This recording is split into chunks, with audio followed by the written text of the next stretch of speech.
Hey, what's going on, guys? Mike Glover here. Mike Force Podcast.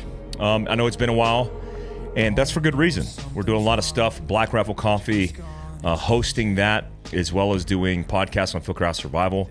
Mike Force is my baby. I continue to come back to it, especially on hot topic issues that are very important to us, and this is certainly the case in this situation. I'm going to let you tell a little bit about our last podcast where you gave some background information about your husband and that circumstance before we get started. So my name is Ben Darby, and I'm from Alabama. My husband is William Benjamin Darby, goes by Ben, and I clarify that because his name being in the news. But he was a Huntsville police officer in 2018, and while he was working as a Huntsville police officer, he answered a call for service for a individual named Jeffrey Parker, who had called 911 and said that he had a gun to his head and he was going to blow his brains out. So dispatch had sent 2 officers to that call.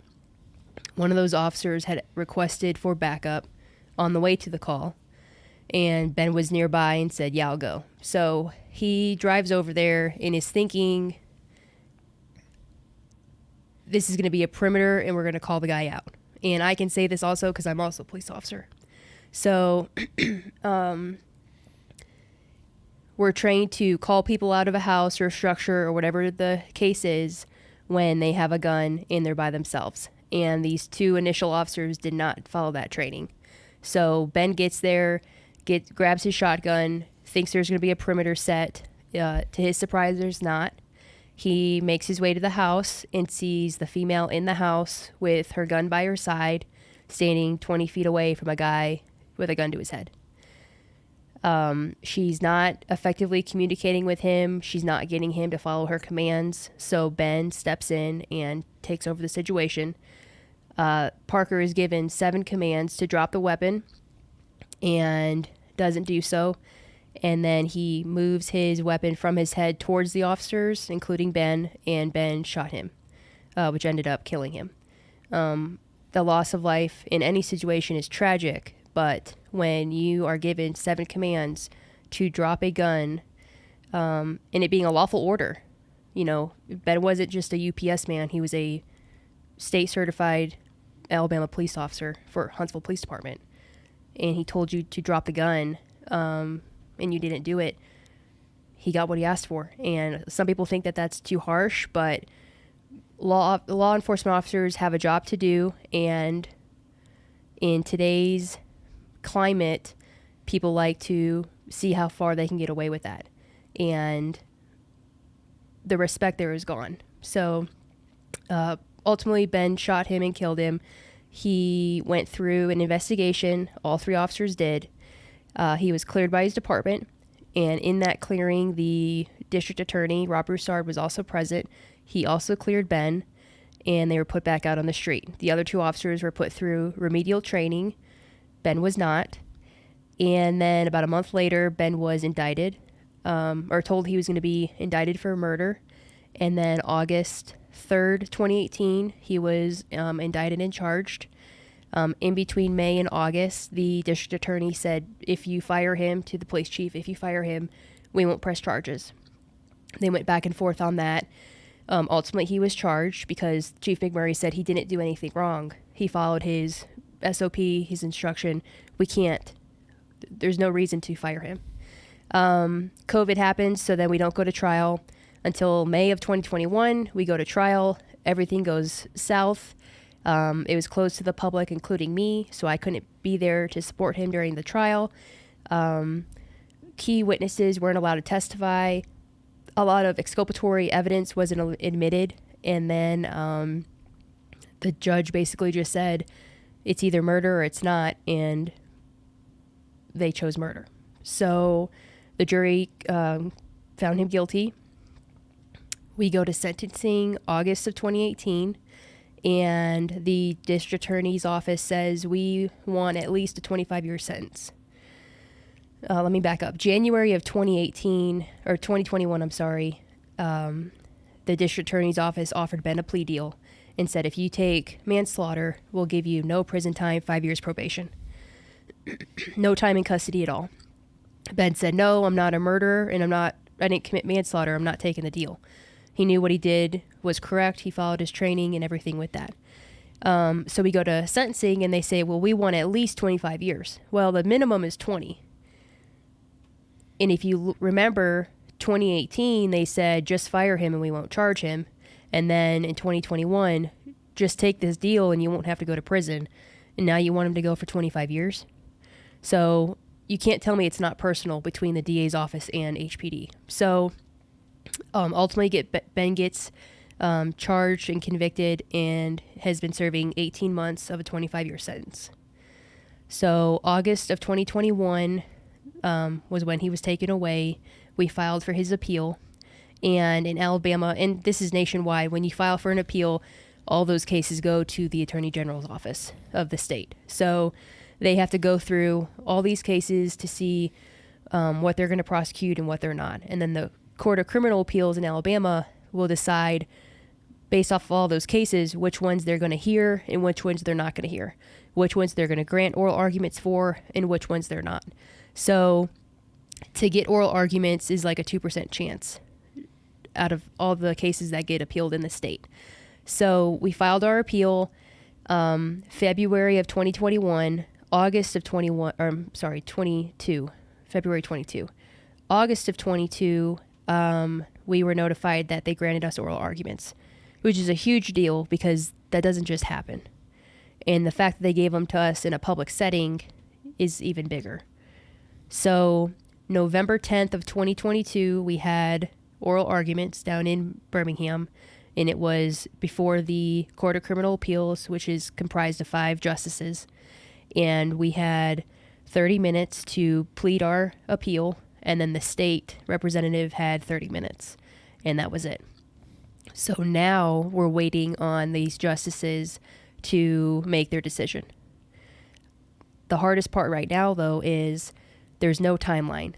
And that's the hardest thing for people to understand is I don't know when they're going to call me and say, hey, we have a decision on Ben. I go day to day, getting emails, going through stuff, trying to see how to make this go faster for us. And there's nothing that I can do. There's nothing. It's up to the judges. Once they make their decision and they go through with whatever that is, then we'll go into, does he go home? Does it get affirmed? And we have to go to the state Supreme Court. Do we get remanded back to trial? Does that trial go through the Attorney General's office, or does it go through the trial court office? There's a lot of different things that can happen. I just don't know when it's going to. And the thing that Ben always says is, we don't know how far we're into this marathon. Are we at mile 3? Or are we at mile 26? And we only have that 0.2 of a mile to go. There's no way to gauge that right now. So that's probably one of the hardest things. But we're very hopeful and very excited for where we're at. Because, again, getting oral arguments is a huge deal. So what is that? If when you say we get oral, we got the opportunity for oral arguments, mm-hmm. I assume that means that they think there's a potential chance of overthrowing the initial charges in prosecution. Like, correct. This is something they are weighing on, and this isn't just they're not just having you present the case out of good measure. This is potentially for the fact that they might overthrow it completely, right? Correct. So oral arguments gives the justices an opportunity they'll go through our appeal, which for us was 33 reasons of why Ben should not have been convicted. Why 33 reasons? Is that what you came up with? That's what we came up with. 33 things that went wrong in trial that the judge didn't do correctly. What are some examples of those? She didn't allow key testimony to be presented to the jury. So like, Huntsville Police Department holds their own training academy where like the academy that I went to was for the state. So a bunch of departments would go to it, where Huntsville just has their own. So a training instructor at that academy taught the concept of action versus reaction, and that action will beat reaction every time. And that instructor had a real world event where he was on the street at a call with a guy who had 2 long guns pointed at the ground. And this officer was Jason Moore, and he was on the SWAT team. So he has more training and more experience than your regular patrol officer. And so he had his rifle on the guy and was waiting just for shoulder movement. So that when he saw shoulder movement, he would know the gun was coming towards him, and then he would take his shot. Well, you're reacting. You're going to wait for that to happen. So unfortunately, Jason did not see that quick enough, and the guy was able to flick his wrist and get the shot off and shot him in the face with birdshot. So he had a shotgun. The guy had a shotgun in one hand and a rifle in the other. Wow. And the bad guy took the shotgun and flicked his wrist and got a shot off on Jason. Yeah. Shot him in the face. He survived it. Thankfully, it was birdshot. But Jason used that scenario that happened to him in the academy, because now he's an instructor there, or he was an instructor there, teaching, hey, this happened to me in real life on the streets in Huntsville. You cannot wait for them to point the gun at you, which is also covered through case law.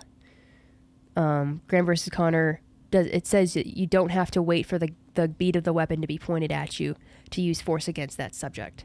What is this is, and I want people who are hearing this for the first time, what's bewildering to me is the department, the chief, everybody's saying, hey, he did the right thing. We train law enforcement officers at Field Craft Survival. I have many law enforcement officers on our training staff, and this is a clear-cut case of self-defense in every aspect. I can't understand what evidence or what precedent they have that this was somehow murder. What degree of murder was it charged as and prosecuted as, and why? What evidence did they bring to the table that this was potentially murder? So in Alabama, there's just murder. It's not 1, 2, 3. 1, 2, yeah. So it's just murder. And then you go into manslaughter, which would be recklessness. The shooting wasn't reckless. I mean, Ben shot the guy with one shot with a slug. After 7 commands. After 7 commands. And what people don't understand is cover and concealment, and if you're not a police officer, or you're not someone who's, in the military, has that training, a couch, which is what was between the female and Parker. The female officer. Officer Peace. And she was the first on the scene. She was the first on the scene, her and Officer Beckles. Mm-hmm. And if you look at YouTube, has all the body camera footage of, it's all cut and snipped. But you see her, they go up to the house, they do the tactical thing, and they go 3 houses down, and they walk up, and it's a glass storm door and then a wooden solid door. And so the solid door is open, like the main door. So it's just the storm door that's you can see through inside the house. And Beckles is holding the door, and she does a really bad job of prying around the door with her gun down and just going totally in front of the door. And then she stops and then just opens the door and says, Huntsville Police. Huntsville Police. And then to her right is Parker on the couch with the gun to his head. And I don't know what he says. I'm over here, or I'm glad you're here, or whatever. And it startles her. And you can hear her say, he's got a gun, 10-3 the radio. So silence the radio just for us. And she's stuck in the fatal funnel, so in the doorway. She takes the step into the doorway, through the doorway into the threshold. And then Beckles is right there on the brick fascia of the door watching the guy. And they both have their guns out, but pointed to the ground. I don't understand. If the guy has a gun and he's distraught, obviously having a mental health crisis or with intent to harm himself or others, why would they have the guns pointed at the ground? I don't know. This is when you tell me that the chief had those officers reprimanded, obviously that's what they would be, is reprimanded, because they're doing the wrong thing. Right. And I don't understand the evidence they would have, or even that they would prosecute him, a jury of his peers. I assume it was a trial Yeah, by it was a jury. trial by jury. Yeah. And they unanimously decided that it was murder. But to prove murder, like to prove the intent of murder, like he came in there with the intent to kill somebody after he announced 7 times as a peace officer to a person with a gun, boggles my mind. I can't comprehend this. So the prosecutor used Officer Pegues, the female, as his main witness. And they tried to say how she had it under control. And she testified that she had the situation under the control. She was building a rapport with Mr. Parker. And you can watch the video. It's not her job as an officer to build rapport with anybody. No. And she didn't understand. And to this day, she thinks that she did nothing wrong because they asked her that on the stand. To this day, she thinks, because when Ben got there, he was in the mindset of, we're going to set up a perimeter. And he had done that before on prior calls. So he was using that, his previous training and experience on that call, which is what officers do every day, you know. And he gets there and sees what's in front of him and how horrible it is. And he gets up there, and they said that he escalated the situation because he cussed. And, you know, because he got up there and he was like, point your fucking gun at him. He can kill you. Oh my God. Well, he didn't cuss her. And like people don't understand in law enforcement or in these circles, sometimes foul language controls the situation. Yeah. You know, depending on... It reinforces the actions that correct. are necessary. Like you can't walk up to someone and say, please, sir, put your hands behind your back and do this when they're fighting you. You have to be mean. Yes. You know, and they try to say that Ben was, they called him a cowboy cop, and he pushed through Officer Beckles to get inside to kill Parker. And it's like, no, he didn't. He got there, saw the situation was not where it should have been, and took control of the situation, just like any other officer would have done. Like if your primary guy is not doing their job and they're giving you hints that, hey, I need help and I don't know what I'm doing, as a backup officer, you're going to take over for them and try and fix what they screwed up. Exactly. Save their life. Because I mean, there can't be one training institution that trains law enforcement officers that would ever say that it's acceptable to sit in a room with a guy with a gun in any circumstance and say that it's okay to have your gun pointed down and try to negotiate. This isn't the movies. This isn't Hollywood. Mm-hmm. One, you're not a trained interrogator. 2, you would have containment on that person with security before you would entertain the conversation. You would never do that. And I just don't understand the protocol here. It's baffling to me. It's dumb. I'm dumbfounded by it. What were some other pieces of evidence that during the 33 points that were communicated to the 5 justices in Alabama, what were some other points that were made that they did wrong? So for the oral arguments, the biggest thing was his right to a public trial, which is your 6th Amendment constitutional right. You have the right to a public trial. He was not afforded that. So during the initial trial, he was the only one allowed in the courtroom. It was him, the defense, the prosecution, attorneys, and then the jury. Is this because of COVID? That's what they said. They said it was because of COVID. But it was also said during a preliminary hearing that the DA's office did not want any strong sign of police support for Ben. So we need to close this the is, courtroom. by the way, when all of the George Floyd was happening in the country, right? Yes. So it's in all cops are bad. You can't trust the police. Was the guy, what was the ethnicity? A white male. Okay. Yeah. So there's no racial, and I mean, BLM came to his trial, and like not a whole bunch of people, but there was some random BLM supporters there saying all cops are bad or whatever, and it's like he's not even black. Like the guy was white. He was a 49-year-old white male. So highly politically charged event. Yes. And what else is there? So during the trial, the courtroom was closed. So at the oral arguments, we argued how the room that we were part of should be and is considered part of the courtroom because of there's a live feed going to it. So we got audio and video of the trial.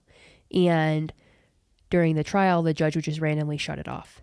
So like when Jason Moore got up there to testify, I saw him get on the stand, and I was like, this is good because he has relevant testimony that'll support Ben. He got sworn in, and then I heard the prosecution say, hey, we need a recess. Everything got cut off. And when it came back on, it was someone else midway through a sentence talking about whatever they were testifying about. There was a neighbor there who had dealings with Parker because they were neighbors. You know, you get to know your neighbor. And so this guy had Parker's said... the guy who Parker's the guy that was shot and killed. Okay, yeah. So this neighbor, he reached out to our attorneys when he saw that Ben was being charged, and he said, hey, you need to know some stuff about Parker and how he hated police. And so they brought him in for an interview and interviewed him and got him on the stand and introduced him as his neighbor and how he knew Mr. Parker and how long he had known Mr. Parker, and was he fearful of Mr. Parker? And he said that he was, and they said, why? And he said because of previous conversations that they've had and how he just seemed a little off and that he didn't like police. And so when he was on the stand, they said, what did Mr. Parker tell you about police? And the neighbor said, he said that he hated them. Objection, objection, objection. No, he can't say that. That's hearsay. Well, it's not hearsay because if one of the listeners listening to this podcast right now was to retell what we're talking about, that's hearsay. But if you or I were to say something about it... Because you're there. Because you're there and you're present. That's not hearsay. Yeah. And the judge was like, yeah, it's hearsay. It can't be admitted. And so our lawyers contested that and said, no, it's not hearsay. That's testimony of a witness. Right. So they... the feed was cut off. Audio was cut off. And based on what Ben had told me, because we couldn't see anything...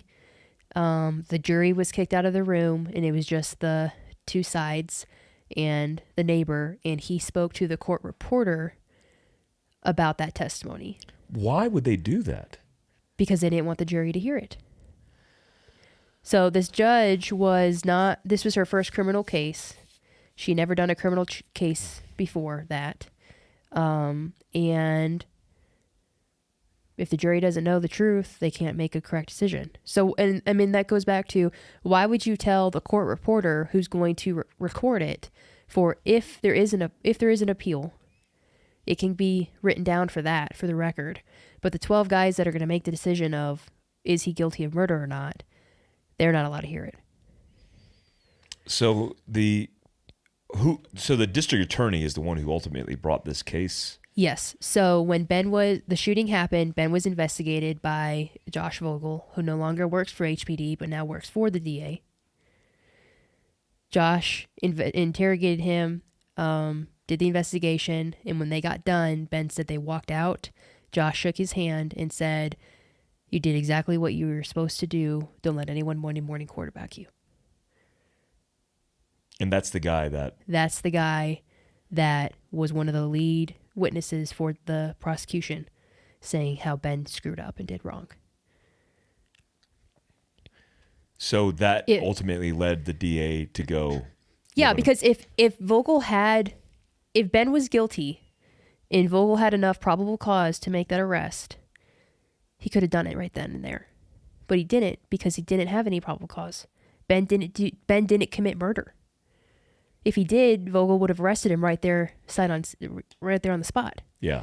And he didn't. So he does an investigation, submits it to the DA's office, and they say, no, we don't like that. We're going to go through a grand jury.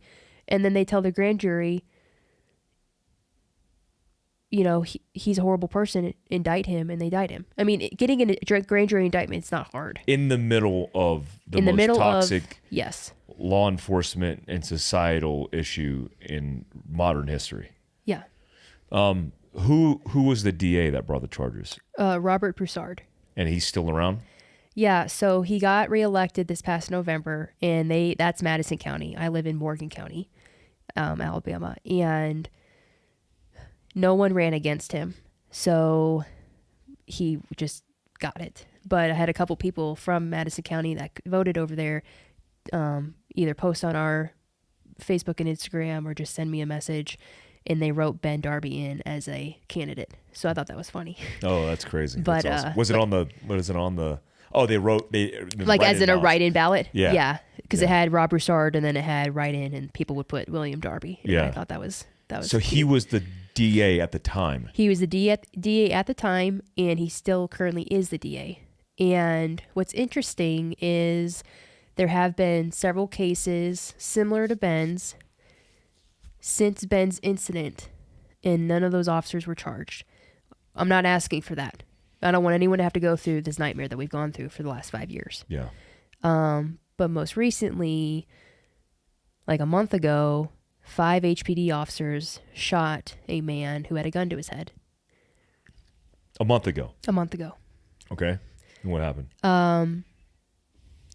The circumstances are different, but when you look at the force that was used, the guy had a gun to his head.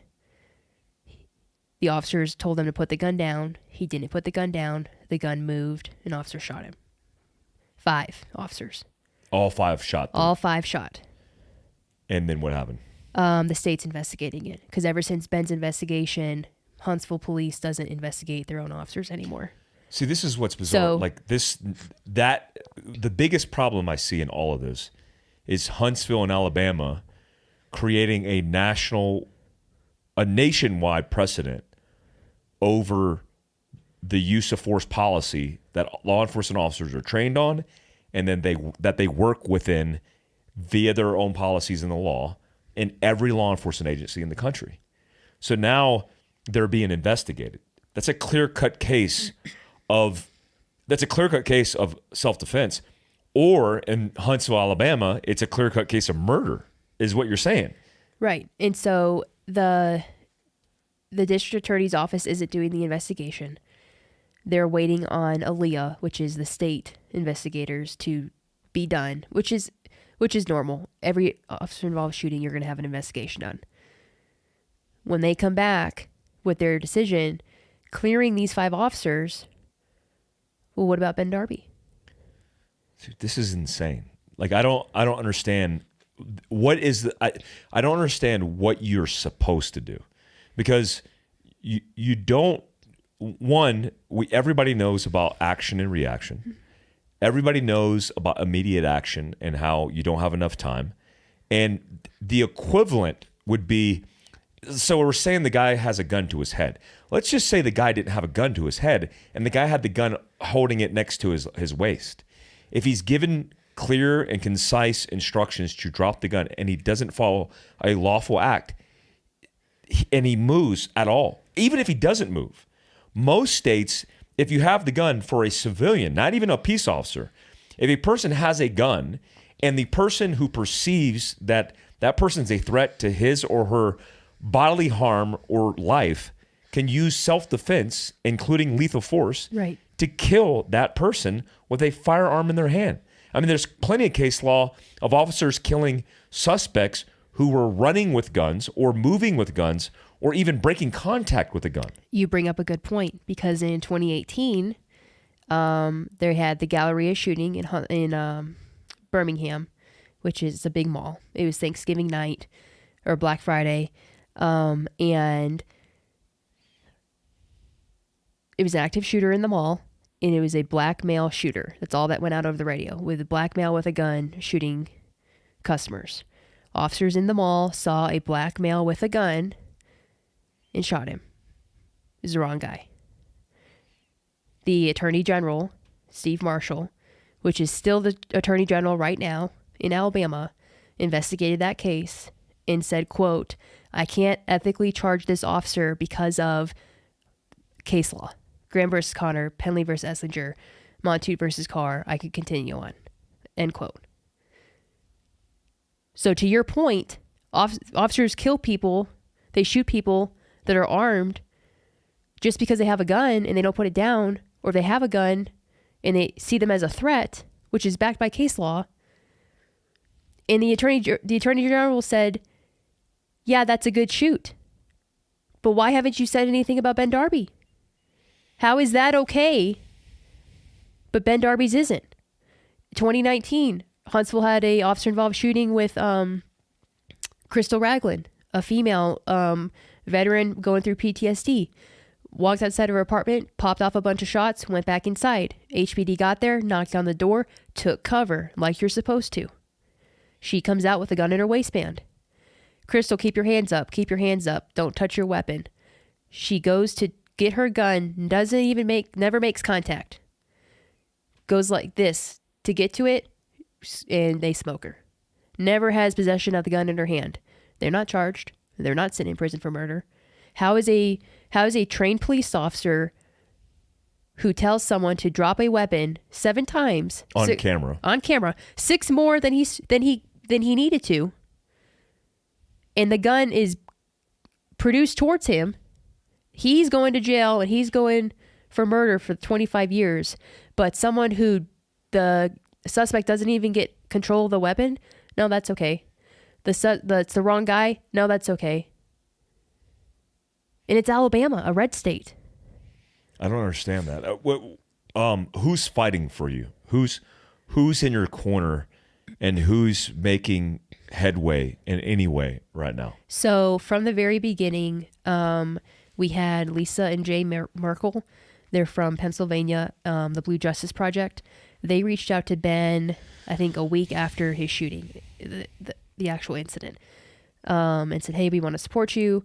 She used to be a police officer, was involved in a shooting, and was cleared, acquitted, and then retired. But she started her own small nonprofit to help police officers in this situation. They've been with us since day one and have helped support us in that way. We've had you, obviously. We met you 6 months after the shooting, talked with you, and you've been there with us this whole time. We have the Pipe Hitter Foundation, which is Eddie and Andrea Gallagher, who Eddie was a Navy SEAL and was charged with a war crime for killing an ISIS member. He was wrongfully charged and put in pretrial confinement in the military prison. Was eventually acquitted, and now their foundation helps supports first responders and military members who are wronged for doing the right thing. We've had the National FOP, Fraternal Order of Police, support us in writing an amicus brief for Ben during the appeal, supporting him and saying why Graham versus Connor should have been considered, why Penley should have been considered, and that it was wrong for the jury not to have been given that instruction on those cases. Random people. I got a message the other day from some lady. I don't know who she is, but she messaged me on Instagram. Just, hey, you're doing a great job for your husband. Keep doing what you're doing. It's not in vain. I mean, we've had a lot of people come through and support us, and it's been overwhelming, honestly. Just because I don't know any of these people. I mean, I know some of them, but I don't know. Someone gave us $1,000 last week to support us in our legal defense. And like money's hard right now, with the economy and just everything going on. It's like people don't have extra money to give to whoever, and they hear about our case and they're like, well, we want to help them. How do we help? And they go to our website, or they go to Pipe Hitter's website, or they, go on social media and search for at Stand With Darby, and they see what's going on, and they see it's regular people, Joe Blow, seeing this is wrong. He should not be in prison. He's not a Memphis officer. He's not a Derek Chauvin, which he was related to in trial. They said that him and Derek Chauvin were the same, which is false. But random people, random Americans, and people worldwide see that this is wrong. Ben should not be in prison. But yet we're 18 months in to a 25-year sentence. How do you feel? I mean, how are you doing personally? Are you okay? I am a lot better than I was when I saw you in July. Yeah. I got my schedule changed from nights to days. Because you're a police officer too, right? I am. In the adjoining county? Or In an adjoining county, yeah. I work patrol. I was on nights, and with everything going on, we work 12s. So basically working 14-hour shifts from the time that I got up, from the time that I hit my pillow. It was about 14-hour shift. And then doing stuff with Ben's case. This is a full-time job, trying to get him out of prison. And making people aware of the injustice that was committed against him. I wasn't sleeping at all. So I'm doing a lot better now. I'm on day shift, still on patrol, still answering calls with the guys. But I'm doing a lot better mentally, physically, emotionally. It's hard. I mean, it's very difficult not living with your spouse when they were wrongfully taken away from you. What next? What are you getting any information? Because I know when was this? This was in August when they made the oral arguments. Yeah. So we got the decision for oral arguments to be granted was the end of August, and then we had the hearing November 10th. So November 10th, we all. So you get the notification that we're doing it, and then it didn't take it. It took that long till November to actually get the actual appointment? Yeah. Oh, wow. Yeah. So I got a call from my lawyer, or Ben's lawyer, like August 28th, somewhere around there. And he said, hey, they granted us oral arguments. It's going to be in November. I was like, oh, sweet. So I started prepping with that, talking with Pipe Hitter because I have a media team with them and doing logistics and strategy and everything. And November 10th came, and we met at Samford University, which is where they held it, and we had about 100 people show up in support of Ben, and our lawyers were present, and they said when they looked back, we had everyone wear blue. If you supported Ben, you wear blue that day. And he said he looked back and he saw all the blue and how it was very apparent that he had support there. Like I said, they talked for 30 minutes. The issues being the closure of the courtroom, how that was incorrect, and then how the jury was not properly instructed in how to look at the case. And then if you took all the evidence, including the evidence that wasn't allowed to be heard by the jury, the testimony that wasn't allowed to be heard by the jury, the training concepts that wasn't allowed to be explained to the jury, a jury would not convict him of murder. I can't imagine. I mean, what makes sense to me is they would hear the arguments and then go, this obviously is not murder. And then they would go, okay, were there mistakes made? And if they felt there were mistakes made, then they would say it's manslaughter or a lesser charge, because it sounds like to me they said it's murder or nothing, so it has to be something, and so murder is the charge, versus this isn't murder, so what else do we got? And there were no options afforded? Right, there was no other option, because someone asked that from the jury during the original trial. They said, is there nothing else that we can charge him with? And I don't know if it was the bailiff or whoever was in the room was like, no, it's either murder or it's not. And is that true? Could they have come back? They could have had lesser included offenses, but that wasn't discussed. The prosecution said it's either we're only going for murder. They just wanted to convict a cop of murder. That's all that they wanted to do. And they got it. I mean, they won the race that day. They got the headline, Huntsville cop convicted of murder. Right now, what's the feeling of the anticipation? Is there a specific time they put out? Like every Monday it comes out? Like what's the timeline and how does that feel right now? So the appellate judges make their decisions public on Fridays, but I could get a phone call any day of the week, which is prime example. Oral arguments we found out on a Monday, and usually they make their decisions on Friday. So every Friday, I look at the website. It's the Alabama Criminal Court of Appeals website, and it has their decisions that they make. They make decisions almost every Friday. Some Fridays they don't, but from starting at noon till about 5, I'll check and see if they post anything. I will get a phone call from my lawyer once we get them, but I just check anyway, just because. And I go on there and check. This past Friday, they only decided on 5 cases, I think. All of them were overruled for rehearing, meaning those defendants wanted to be reheard, and they said no. They affirmed their conviction. Not one? None of them. All 5 got overruled. I don't know what their cases were. It could be something from DUI to theft to murder. It's complete. It's all over the state. We don't know when they're going to make a decision. Common sense or logic would say they've had since February of 22, August of 21. They knew the appeal was coming. They got stuff in February. They granted oral arguments in August. We go to oral argument in November. I would think that they would know, like if I was a judge, which I'm not, so I don't know how much goes into it, but I would think I would have a decision made in my head prior to November 10th. So November 9th, I would say either, yeah, this is murder, or no, it's not.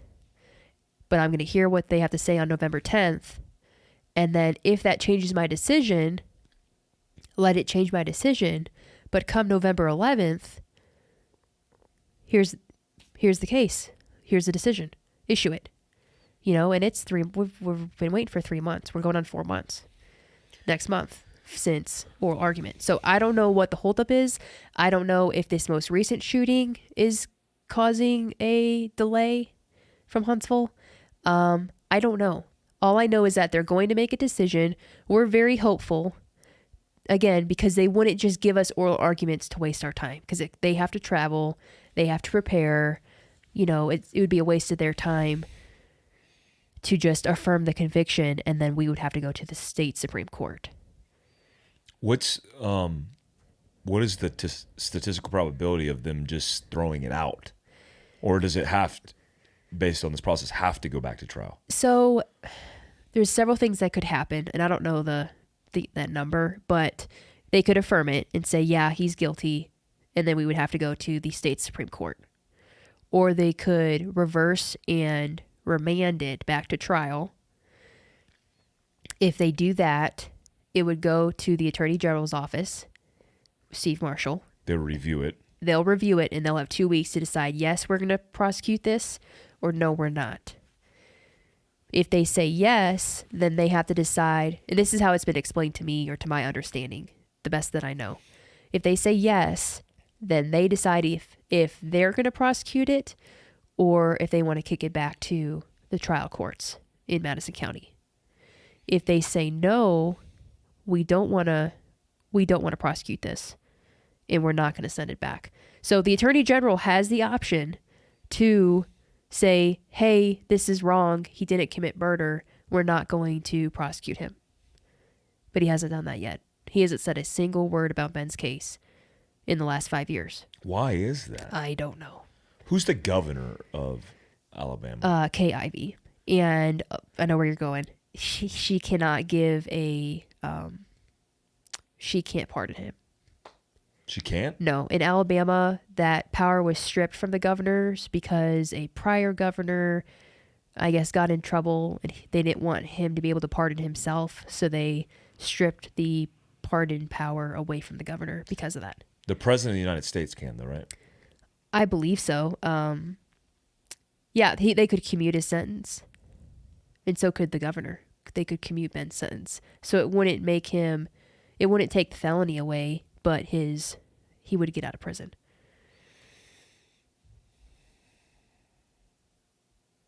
It would bring him home. Okay. So he's doing 25 years. When is he eligible for parole? 2043. Which is how many years? Like 22. Or I guess it's 20 because it's 2023 now. Dude, you have people who have been convicted of heinous murders of children, of women. Look at the guy it was a month or two ago, in California, I think. He had committed murder, assault, all these heinous crimes, and they have that three strikes policy in California, and the judge let him out. And what's he do? He goes out, kills a cop. It's like the ones that should be in prison are out walking the street and out enjoying time with their family, doing things that they would do, and the ones that don't deserve prison, Ben, is stuck, and he can't do anything until this appeal comes back. So one more thing, the option that the judges could do is reverse and render him, which would completely wipe it out. He would come home. That's best case scenario. That's the best option, but the least likely. The remand to get a new trial is the most likely. And then going potentially to the DA's office and then throwing it out because they don't want to re-prosecute. But because the same guy's in the same position, he might want to re-prosecute. Yeah, because of pride. I don't know if he's going to do it or not. We're not there. So it's hard to look ahead. But I would think that they would probably try and redo it because they don't want to lose it. Or they could just swipe it under the rug and say, well, the justices said no, so we're just going to not do it and take the easy way out that way. How long of process is the Supreme Court as a contingency to if this does not work? If we have to go to the Supreme Court of Alabama, it's going to be 2 or 3 years. So the statement that the justice system is speedy or fast is false. It's very slow and it's broken. It is. I'm doing, and I've got people helping me doing everything we can to get Ben home today, but everything takes time. And I don't know when it's going to happen. I know it's going to. I just can't tell people, hey, it's going to happen on March 31st at 10 a.m.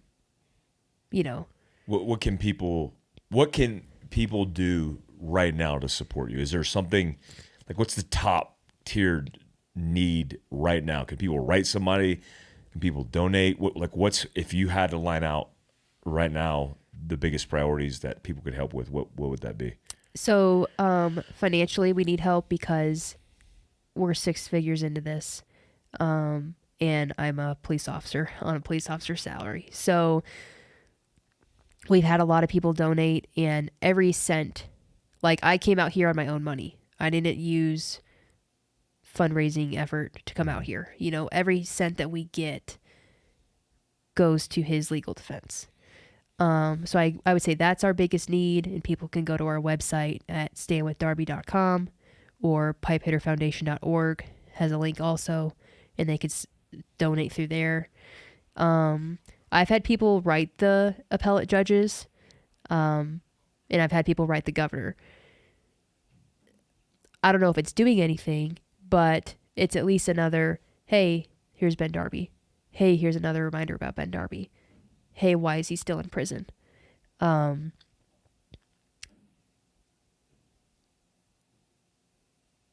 think that it would help.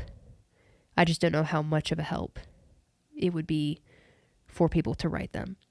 And that's just the Alabama Criminal Court of Appeals in Montgomery. One of my guys' wives is Miss Kentucky, and they're doing the USA pageant at the end of this month.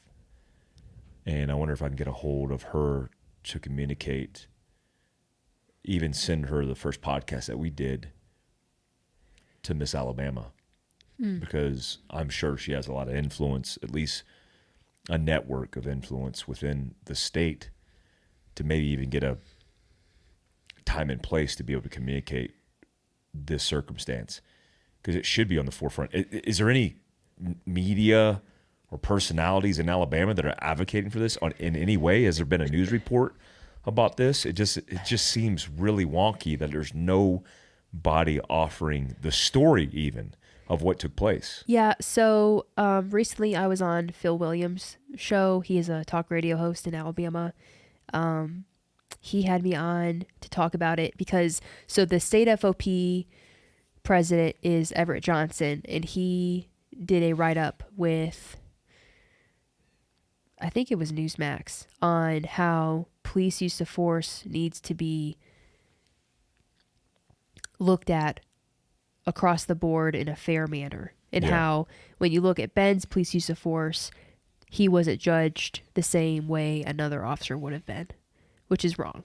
Officers need to be judged the same way across the board. And so he was calling for Alabama to set a guideline on how that should be used. And so we did some media with him, and Phil had us on his show and said, this is a horrible circumstance.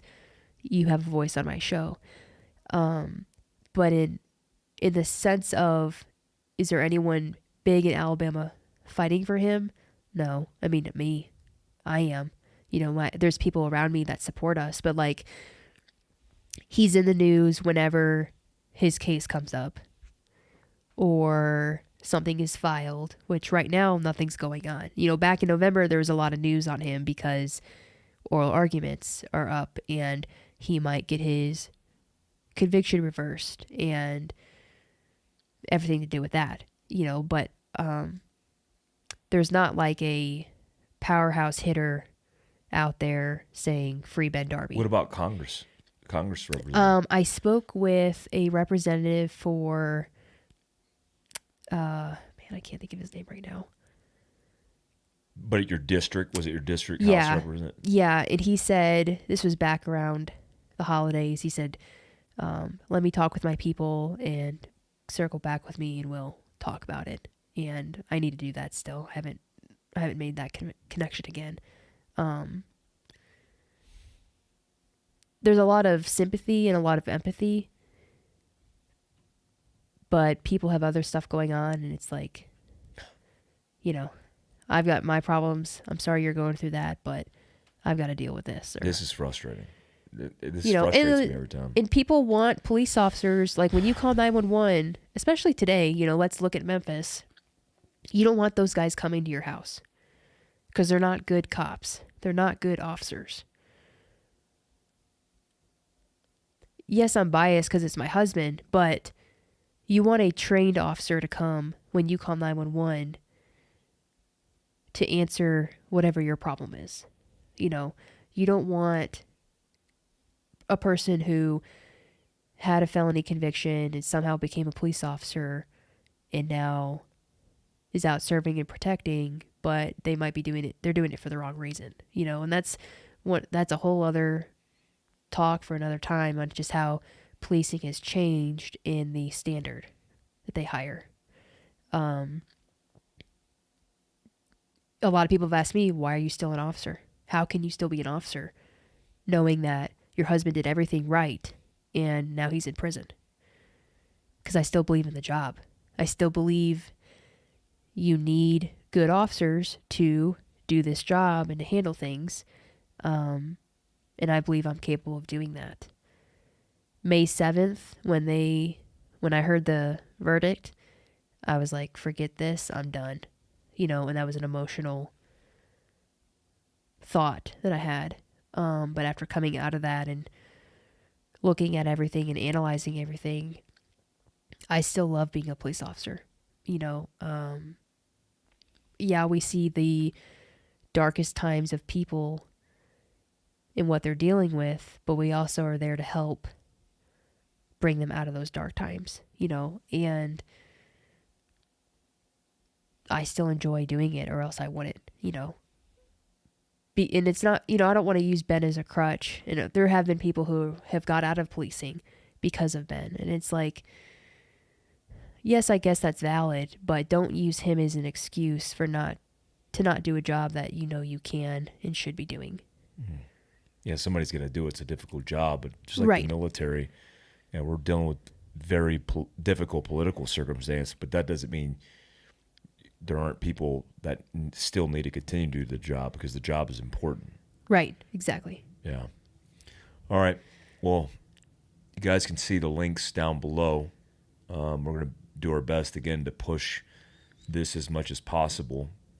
I hate doing this podcast because I feel helpless, but I know we have to talk about this to get the word out as much as possible. If you're somebody that can help, is there any place that people can contact you or the organization to be able to help?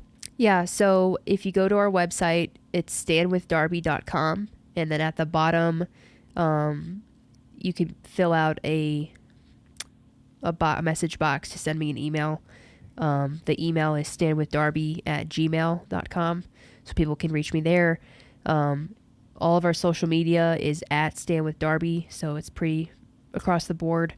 And as soon as I hear something or something comes out, I'll go live and post it, and we have a newsletter. I'll put it on that, and get across all the channels. The more people that can know about this topic, about Ben's case, because there's so many people that don't, the more that people can share it and just get the word out, the more it'll be beneficial and help us get him home.